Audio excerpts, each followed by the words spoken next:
Last video में हम आपको ऑक्सीजन हीमोग्लोबिन डिसोसिएशन कर्व के बारे में बताए थे। अब हम थोड़ा सा फैक्ट्स एंड फिगर्स के ऊपर ध्यान देते हैं। एक तो आपका एनसीईआरटी में मेंशन है, आपका एनसीईआरटी कहता है कि 100 ml ऑफ ब्लड अगर हम ले लें, है ना, तो पर 100 ml ऑफ ब्लड आपके बॉडी में 5 ml ऑफ ऑक्सीजन सप्लाई करता है ना।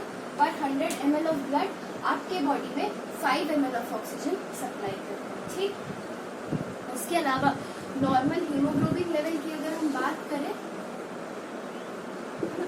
नॉर्मल हीमोग्लोबिन लेवल की अगर हम बात करें तो फीमेल्स में हम लेते हैं 12.5 ग्राम पर 100 ml, है ना। 100 ml में फीमेल्स में 12.5 लेते हैं, प्लस माइनस 2.5 हम लेकर चलते हैं, ठीक है, प्लस माइनस 1.5 हम लेकर चलते हैं। इससे ज़्यादा हो या कम हो ज़्यादा फर्क नहीं होगा, ठीक है।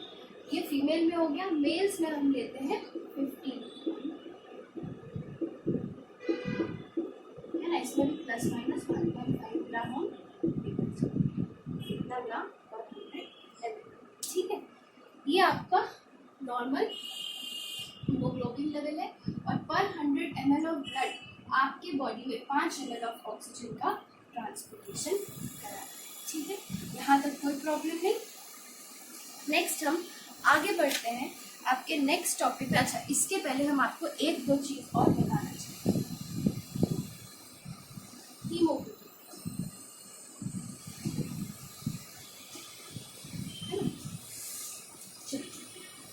तो हम लोग में जो नॉर्मल ह्यूमंस में हीमोग्लोबिन रहता है दैट इज HbA, है ना। A फॉर अडल्ट है। नॉर्मल अडल्ट में HbA होता है। ये एक्स्ट्रा चीज़ है जो आपके एनसीईआरटी में नहीं दी है, थोड़ा बहुत हम जानते हैं। और इस हीमोग्लोबिन में 4 ग्लोबिन चेन होता है, ठीक है। 4 ग्लोबिन चेन होता है, 2 अल्फा चेन होता है एंड 2 बीटा चेन, ठीक है। 2 अल्फा एंड 2 बीटा चेन, ठीक है। एक होता है आपका फीटल हीमोग्लोबिन,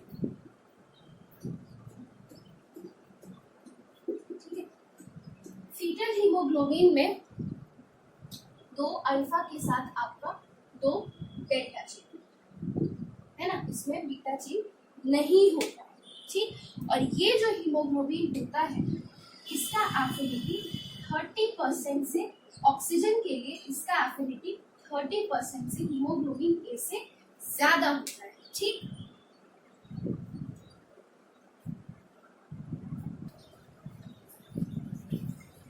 तो ये जो हीमोग्लोबिन, फीटल हीमोग्लोबिन आपका होता है, it is composed of 2 alpha and 2 gamma chains, ठीक है। Is composed of 2 alpha and 2 gamma chains. और इसका जो एफिनिटी होता है हीमोग्लोबिन ए से, ये आपका 30% ज्यादा होता है। यहाँ पे F स्टैंड्स फॉर फीटल, ठीक। इसके चलते क्या होता है कि आप सोचिए जो फीटस होता है मदर के बॉडी में, उसको मदर से ऑक्सीजन डिराइव करना है ना। तो मदर का अगर हीमोग्लोबिन ज्यादा एफिशिएंट रहा ऑक्सीजन के लिए, तो वो फीटल हीमोग्लोबिन को ऑक्सीजन नहीं देना चाहेगा, वो अपने आप में ऑक्सीजन पकड़ के रखना चाहेगा। तो ऐसे में फीटस को क्या हो जाएगा, हाइपोक्सिया हो जाएगा, है ना। इस वर्ड के बारे में हम आपको और बताएंगे। हाइपोक्सिया, हाइप मतलब कम हो जाना, ऑक्सिया मतलब ऑक्सीजन, है ना। तो फीटस के टिश्यूज में आपका हाइपोक्सिया, ऑक्सीजन कम हो जाएगा। तो इस चीज को ठीक करने के लिए क्या होता है कि जो फीटल हीमोग्लोबिन होता है इसका एफिनिटी ऑक्सीजन के लिए ज्यादा होता है। तो सिंस फीटस जो होता है वो अपना ऑक्सीजन मदर से डिराइव करता है, फीटल HbF का एफिनिटी ज्यादा होने की वजह से ये जो फीटस होता है मदर से ऑक्सीजन एक्सट्रैक्ट कर पाता है ना। और इसीलिए आपका फीटल हीमोग्लोबिन का एफिनिटी ऑक्सीजन के लिए ज्यादा होता है और फीटस को आपका मदर के ऊम में थ्राइव करने में हेल्प करता है। तो अब आप सोचिए, अगर ये ऑक्सीजन हीमोग्लोबिन डिसोसिएशन कर्व हम बनाते हैं और हम बोलते हैं कि ये नॉर्मल कर्व है ना, तो आपका फीटल हीमोग्लोबिन का कर्व किधर आ जाएगा, हम मान लेते हैं ये HbA का कर्व, है ना। तो आपका फीटल हीमोग्लोबिन का कर्व कैसा होगा, ये लेफ्ट शिफ्ट किया हुआ रहेगा। क्यों लेफ्ट शिफ्ट किया रहेगा, क्योंकि इसका एफिनिटी ऑक्सीजन के लिए ज्यादा है, मतलब कम पार्शियल प्रेशर ऑफ ऑक्सीजन में ही ये ज्यादा बाइंड कर लेगा, है ना। हम मान लेते हैं कि ये कोई पार्शियल प्रेशर ऑफ ऑक्सीजन हम मान लेते हैं 50 लेंगे, है ना। तो 50 में जितना HbA आपका इतना परसेंट ऑफ ऑक्सीजन हीमोग्लोबिन के साथ बाइंड कर पाता। आपका HbF जो है हीमोग्लोबिन, फीटल हीमोग्लोबिन जो है वो आपका इससे ज्यादा अमाउंट ऑफ ऑक्सीजन के साथ बाइंड कर पाएगा, इतना ही ऑक्सीजन का पार्शियल प्रेशर है ना। तो HbF आपका लेफ्ट की तरफ शिफ्ट करना है। लेफ्ट की तरफ शिफ्ट रखना मतलब याद रखना कि कम पार्शियल प्रेशर ऑफ ऑक्सीजन में भी हीमोग्लोबिन और ऑक्सीजन का बाइंडिंग बढ़ जाएगा, और राइट शिफ्ट करना मतलब ज्यादा पार्शियल प्रेशर ऑफ ऑक्सीजन होने में भी आपका परसेंटेज सैचुरेशन ऑफ हीमोग्लोबिन है, हीमोग्लोबिन और ऑक्सीजन का बाइंड करना कम हो जाएगा। ठीक है, ये आपका हीमोग्लोबिन के बारे में हो गया। एक और आपका प्रेजेंट रहता है, दैट इज मायोग्लोबिन।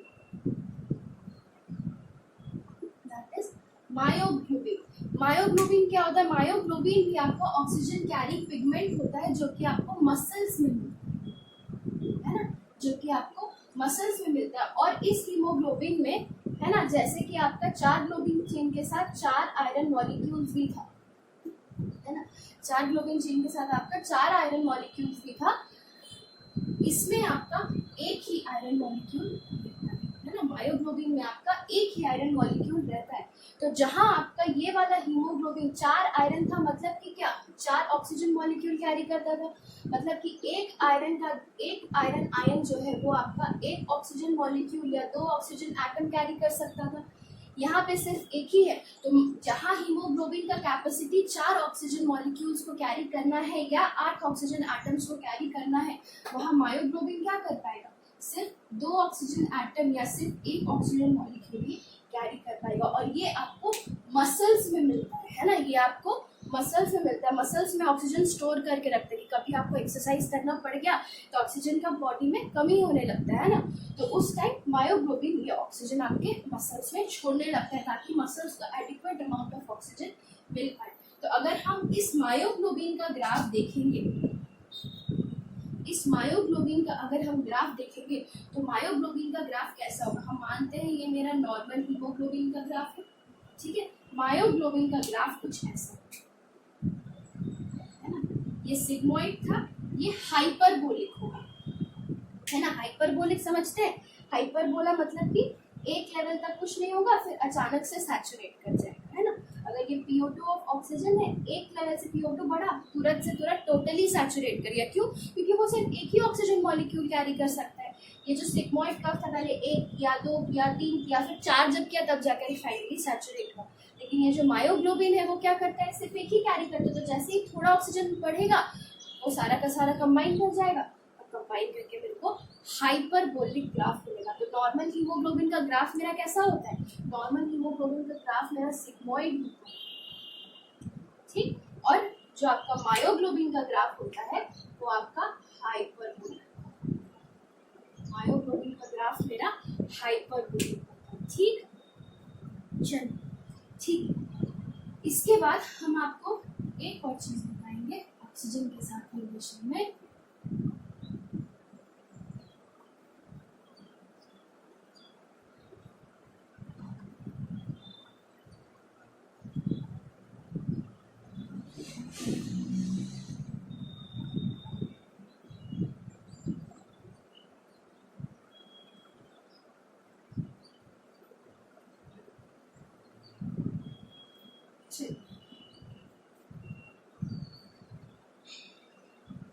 जो एफिनिटी ऑफ हीमोग्लोबिन होता है,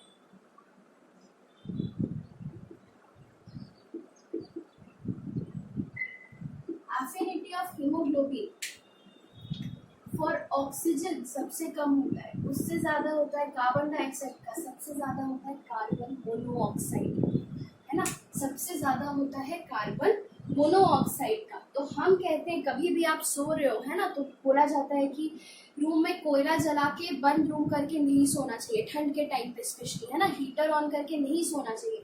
ऐसा क्यों बोला जाता है? क्योंकि थोड़ा भी अगर कार्बन मोनोऑक्साइड, आपको पता है जब कंबशन होता है तो CO2 तो प्रोड्यूस होता ही है कार्बन कंपाउंड में आपके बॉडी में या बाहर में, है ना, उसके साथ आपका कुछ अमाउंट ऑफ कुछ भी बर्न हो रहा हो तो कार्बन मोनोऑक्साइड भी प्रोड्यूस होता है इनकम्प्लीट कंबशन से, है ना।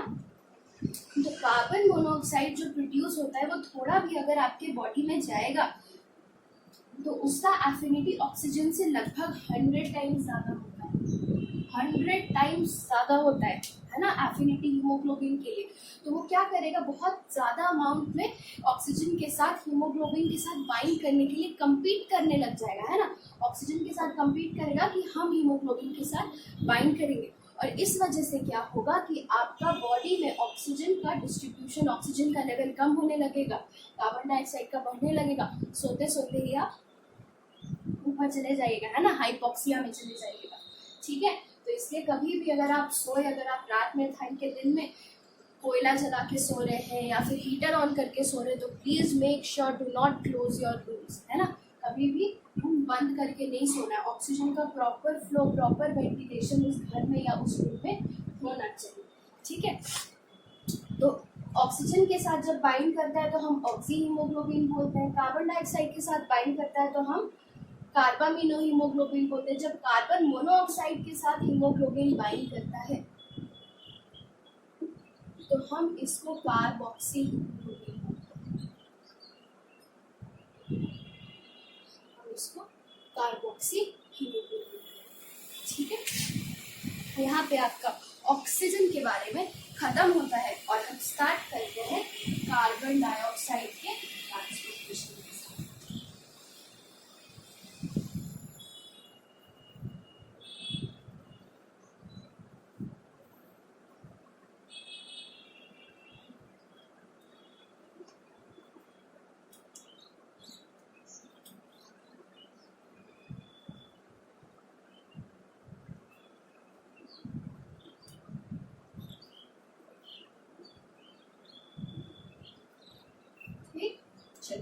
हम आपको बताए थे कि जो पहला 7% होता है that is transported in the dissolved form, CO2 is transported in dissolved in plasma।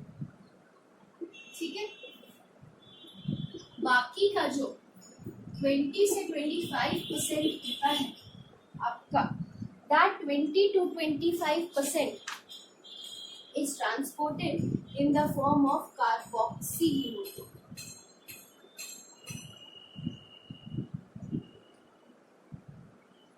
ठीक, is transported in the form of carboxy, I'm very sorry, carbaminohemoglobin। Carboxy hemoglobin is for carbon monoxide, this is carbaminohemoglobin।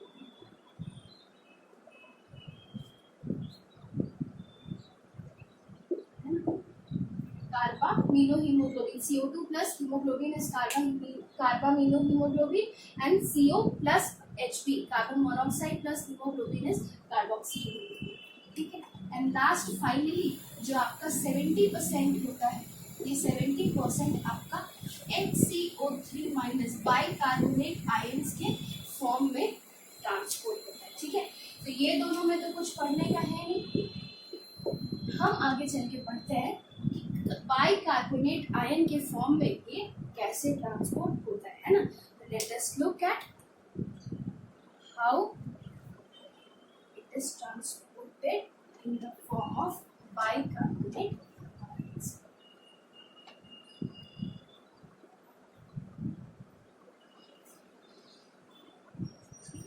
हम मान लेते हैं कि ये हमारा एक tissue cell, ये हम मान लेते हैं टिश्यू सेल है हमारा। ठीक, हम मान लेते हैं ये हमारा ब्लड वेसल है, ब्लड वेसल्स में ब्लड फ्लो करेगा।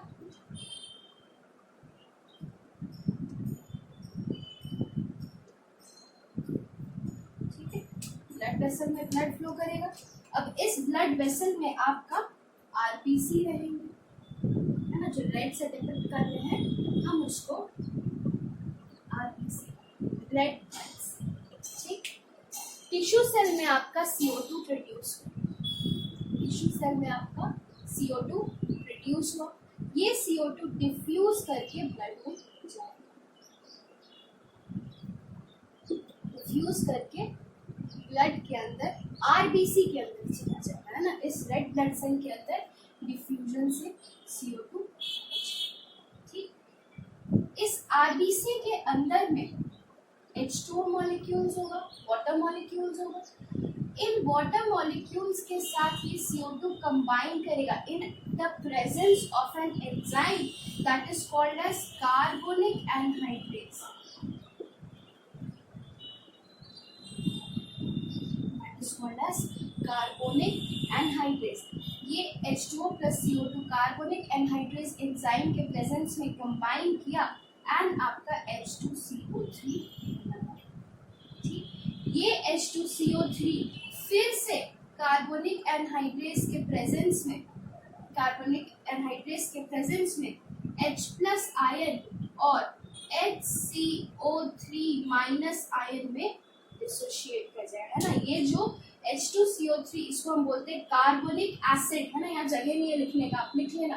This is called as carbonic acid. ये कार्बोनिक एसिड फिर से कार्बोनिक एनहाइड्रेज एंजाइम के प्रेजेंस में डिसोशिएट करेगा और डिसोशिएट करके H प्लस आयन, एक प्रोटॉन आयन, हाइड्रोजन आयन और बाइकार्बोनेट आयन में डिसोशिएट कर जाएगा।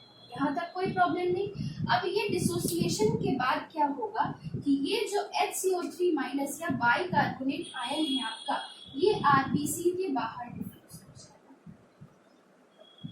ये आरबीसी के बाहर डिफ्यूज कर जाएगा। ठीक, अब देखिए हम आपको बोले थे, तभी बताए थे कि जो CO2 होता है उसके प्रेजेंट जब whenever CO2 level in your blood rises the H plus level also rises, है ना। जब भी आपका ब्लड में कार्बन डाइऑक्साइड का लेवल बढ़ता है तो आपके ब्लड की एसिडिटी या प्रोटॉन का लेवल या H प्लस आयन का लेवल भी बढ़ जाता है। आप देखिए CO2 है ना, वाटर के साथ कंबाइन करके क्या बनाया, हाइड्रोजन आयन बनाया। तो जब भी CO2 आपके ब्लड में बढ़ेगा तो कॉन्सिक्वेंटली क्या बढ़ जाएगा, हाइड्रोजन आयन बढ़ जाएगा, है ना। ब्लड की एसिडिटी बढ़ जाएगी। इसीलिए आपका उस टाइम क्या होता है कि ऑक्सीजन का डिसोसिएशन होने लगता है, और ऑक्सीजन डिसोशिएट करने लगता है तो कुछ अमाउंट ऑफ कार्बन डाइऑक्साइड आपका कार्बामिनो हीमोग्लोबिन होता है ना। कुछ amount of carbon dioxide will also combine with haemoglobin, है ना, Hb कुछ। ठीक है, तो ये HCO3 माइनस आयन जो था ये आपके आरबीसी से बाहर डिफ्यूज किया और डिफ्यूज करके आपका बनाया, डिफ्यूज करके ये बाहर चला गया। ऑब्वियसली पोलर कंपाउंड है, प्लाज्मा वाटर है ना, इसमें डिसॉल्व करके वो ट्रांसपोर्टेशन होगा। अब ये जो HCO3 माइनस आयन, ये नेगेटिव चार्ज आयन जो आपका आरबीसी से बाहर निकला, तो इस आरबीसी के अंदर आपका नेट नेगेटिव आयन का डेफिसिट हो गया।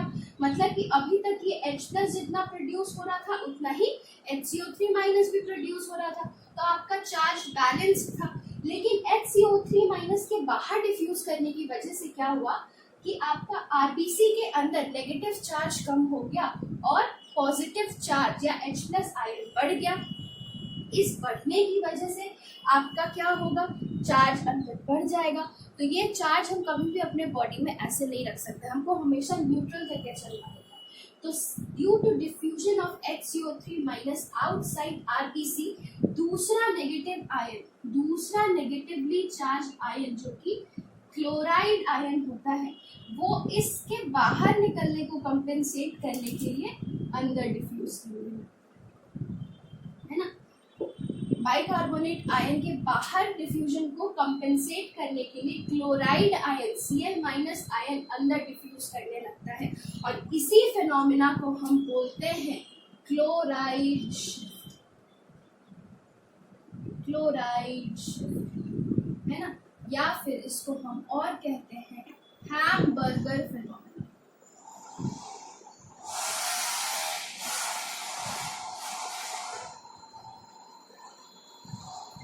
इसी को हम कहते हैं हैमबर्गर फिनोमिना। वापस से एक बार समझते हैं क्या हुआ। CO2 डिफ्यूज करके आरबीसी के अंदर आया, आरबीसी के अंदर आया, आपका वाटर के साथ कार्बोनिक एनहाइड्रेज एंजाइम के प्रेजेंस में कंबाइन किया, कंबाइन करके आपका कार्बोनिक एसिड बनाया। कार्बोनिक एसिड फिर से कार्बोनिक एनहाइड्रेज एंजाइम के प्रेजेंस में डिसोशिएट किया और एक हाइड्रोजन आयन और बाइकार्बोनेट आयन बनाया। ये बाइकार्बोनेट आयन आपका आरबीसी से बाहर की तरफ डिफ्यूज कर गया। बाहर की तरफ डिफ्यूज किया तो अंदर में नेगेटिव चार्ज की कमी हो गई। अंदर में नेगेटिव चार्ज की कमी को बैलेंस करने के लिए क्या हुआ, बाहर से ब्लड से आपका chloride ion Cl minus ion RBC के अंदर डिफ्यूज किया। इसी डिफ्यूजन को हम कहते हैं क्लोराइड शिफ्ट। जब क्लोराइड आपका ब्लड प्लाज्मा से आपका आरबीसी के अंदर शिफ्ट कर जाता है, डिफ्यूज कर जाता है। इसी फिनोमेना को हम हैमबर्गर फिनोमेना बोले थे, क्योंकि ये साइंटिस्ट हैमबर्गर थे जिन्होंने इस फिनोमेना के बारे में बताया। आज के लिए हम यहीं पे खत्म करते हैं। नेक्स्ट वीडियो लेक्चर में हम आपको बताएंगे कि बोर्स इफेक्ट और हैल्डेन्स इफेक्ट क्या होता है, ठीक है। और याद रखना, कुछ अमाउंट ऑफ CO2 जो कि आपका आरबीसी के अंदर डिफ्यूज किया, वो आपका हीमोग्लोबिन के साथ कंबाइन करके कार्बामिनो हीमोग्लोबिन भी बनाना है ना। तो this is also very important. Next में हम आपको बताएंगे कि आपका हैल्डेन्स इफेक्ट और बोर्स इफेक्ट क्या है, ठीक है। उसके बाद फिर हम आपको रेगुलेशन ऑफ रेस्पिरेशन बताएंगे, कुछ एक दो आपको डिजीजेस बताएंगे रेस्पिरेटरी सिस्टम का। फिर हमारा ये चैप्टर कंप्लीट हो जाएगा। फिर आपका सिलेबस में न्यू रिवाइज सिलेबस के हिसाब से जो भी आपका नेक्स्ट चैप्टर होगा फिर हम